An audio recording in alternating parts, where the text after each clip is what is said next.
Hello, boys and girls. It's story time with Rob's obscene novel. This is a story called Grand Theft Boblo by Rob Northrop. Shh! Don't tell, that's me. Shh! And it's supposed to be a wraparound cover. This is originally a brochure from an amusement park called Boblo Island. But I moved some of the pictures around. Let's see what the blurb on the back cover says. The back cover blurb says, "A tale of piracy on the Detroit River." But not much of it really happens in Detroit or on Boblo Island. Mostly it's about a guy who wants to be a pirate, so the first thing he does is steal a jet ski. And you can buy this for $7 plus $3.99 shipping, so it comes out to $10.99. It's a 130-page paperback. I'm going to try to read the first chapter for you. Are you ready, boys and girls? Very good. Wait, here's a picture of a pirate. Dun, dun, dun, dun. That's Major Stede Bonnet. Okay. Grand Theft Boblo by Rob Northrop. Chapter 1. The Jet Ski and the Muffin Pan. What would Blackbeard do? There's no question he'd take the jet ski. By all rights, my interest in piracy should have been exhausted before the lazy lunch break when a seagull brought my attention to the jet ski. I threw a few fries to him out the passenger window of the Ranger. Another gull swooped down to join him on the concrete slab that tilted into the water. I threw him a chunk of bun from my quarter-pounder. The gull couldn't swallow it whole, so he flapped a few feet away from the boat launch, moving to the other side of a dock where other gulls wouldn't hound him. The dock ran out to a sharp ski boat hoisted up out of the water. A not-so-recent model pontoon boat hogged a patch of lawn near the back door of the cottage. Right on the other side of the dock from me, pulled up on the grass and tipped on its side, was the jet ski.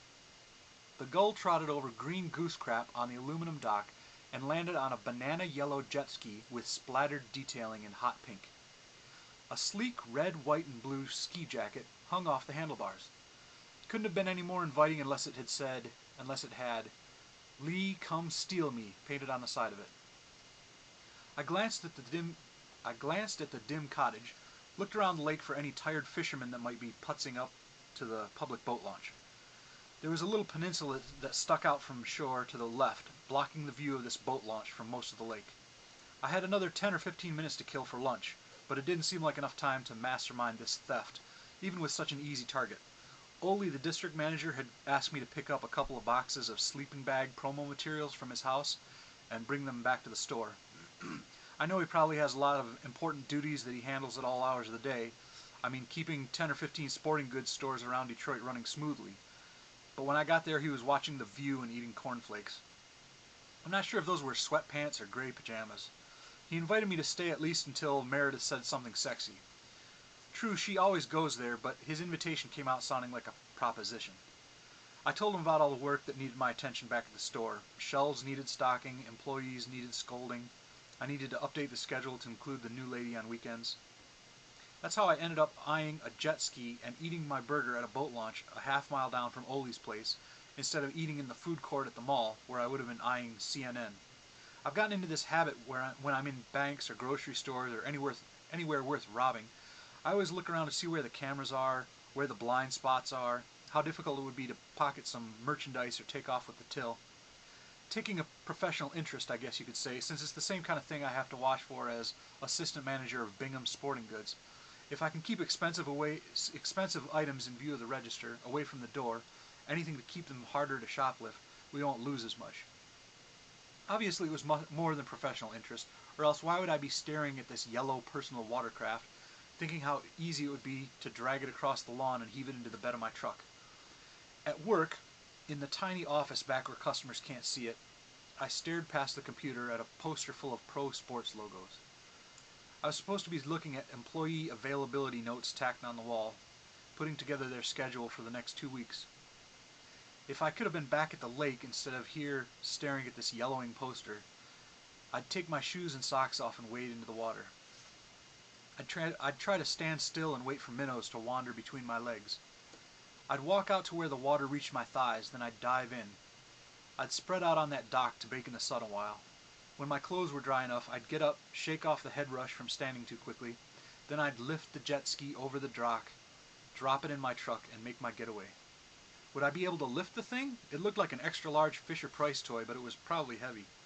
What animal or person would I be if I were a sports team? I looked over the Cardinals, the Bengals, Reds, Redskins, Red Sox, Mariners, Dolphins, Seahawks, Yankees, stopped on the Lions. My life seemed to be going the way of the Lions. Actually, not as horrible as them, but nowhere near where it ought to be. Working retail, assistant manager in a mall sporting goods store. I guess I could be unemployed, alone and penniless and all that. I have my health, my family, a wife who tolerates me, so I should be grateful. But when you look at the Lions, you don't think how they should be grateful because at least they don't all have cancer. You think how much they suck, and you fire another manager. If I had a life manager, I would ask why I needed to get an associate's degree in photography so I could write a work schedule for a bunch of high school kids working at the mall, talking on their cell phones when they're supposed to be working. For the last few months, that Pittsburgh Pirates logo had drawn my attention whenever I spent more than a half hour in the office cell. It's not like that little logo on a poster is the most prominent thing in the place either. 4 by 6 feet of emptiness under buzzing fluorescence, packed so tight with desk and shelves and files that a human can hardly fit inside. Surrounded by glossy white walls. You can run your fingers along the shapes of the concrete blocks in the wall, except the walls are plastered with memos, reports, promotional posters, Excel cheat sheets listing hotkeys and hotmails with cool URLs. Some of them had been printed on a dot matrix printer, which must have been before I was around. Even the logo poster showed its age by its lack of Devil Rays or Raptors or other expansion teams. These walls are busy, but somehow it only takes a black and white image of a pirate's face an inch tall to distract me from finishing an email to corporate about the latest fucked up shipment.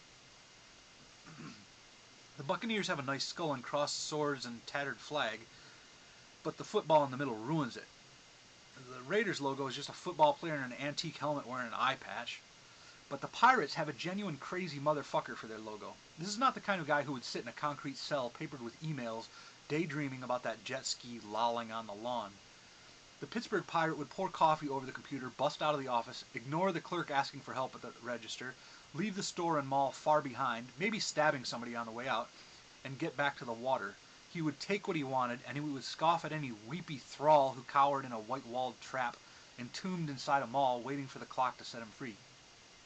I could be a pirate. There was nothing standing in my way at that point. I could walk out and take what I wanted. The only thing stopping me was my fear of the possible consequences. I could get caught. I could lose my job. We could lose the apartment or the ranger. I compromised.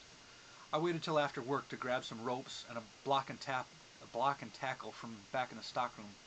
I made a beeline for the lake. The jet ski was still there on the lawn waiting for me.